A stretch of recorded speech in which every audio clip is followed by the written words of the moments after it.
What's going on, everybody? Welcome back to the classes. Today we're going to be going over PostMates and how to maximize your earnings the best you possibly can on the PostMates app. So let's just dive right in. Now, with delivery services, even more important than using Uber and Lyft is using multiple delivery services, especially if you're driving past before or after the hours of 5 to 9 p.m. on weekdays. The reality is the volume is just not that high, so you want to have multiple delivery services available at all times if you're going earlier in the day. Otherwise, it will just be so slow and dead. So you really need to make sure, unless you're doing just 5 to 9 or just weekends, I would never run just one delivery app. Now, the biggest thing is you want to basically get multiple deliveries at once. Kind of like the other services and kind of like Instacart with stacking up and double dipping a little bit. This is really imperative. Now, customers are promised, I want to say it's like a 1 hour delivery time. Maybe it's an hour and a half, but I'm pretty sure it's an hour.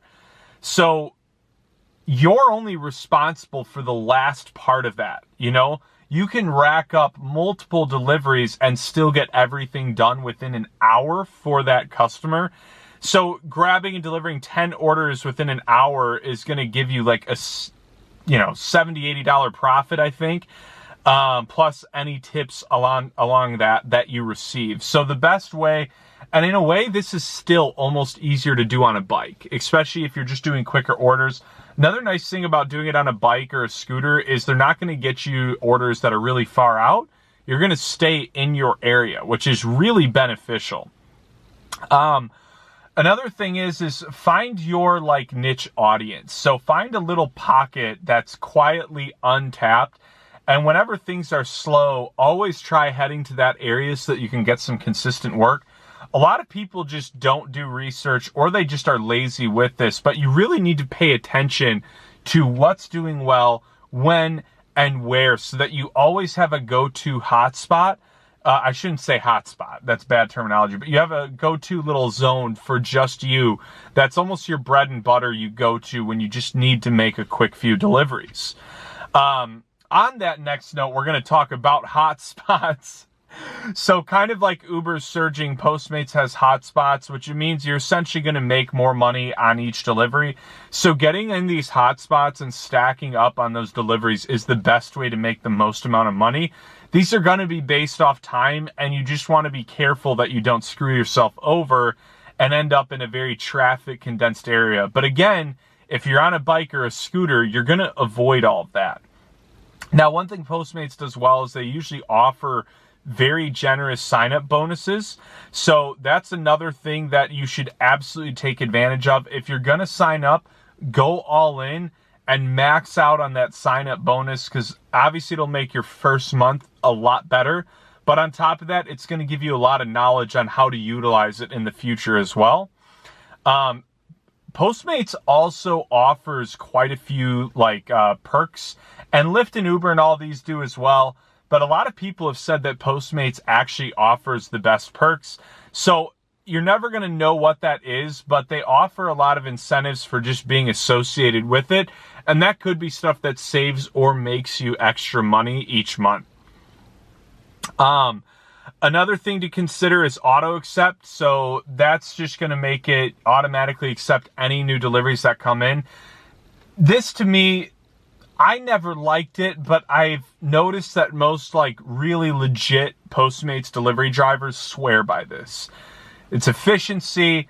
You don't miss any orders.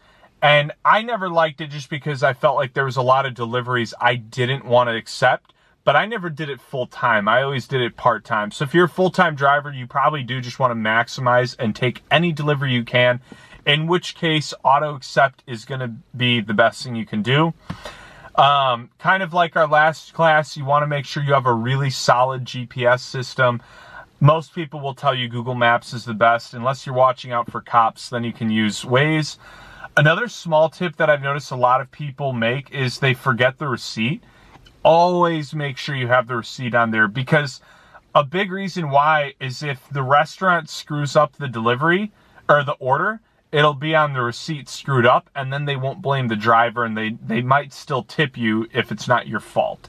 But also, you do want to make sure you're double checking the orders beforehand, like we talked about before, to make sure that doesn't happen in the first place.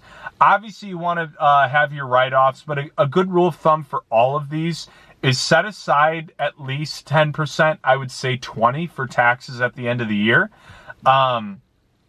Ideally, if you do your write-offs the right way, you won't need to utilize that.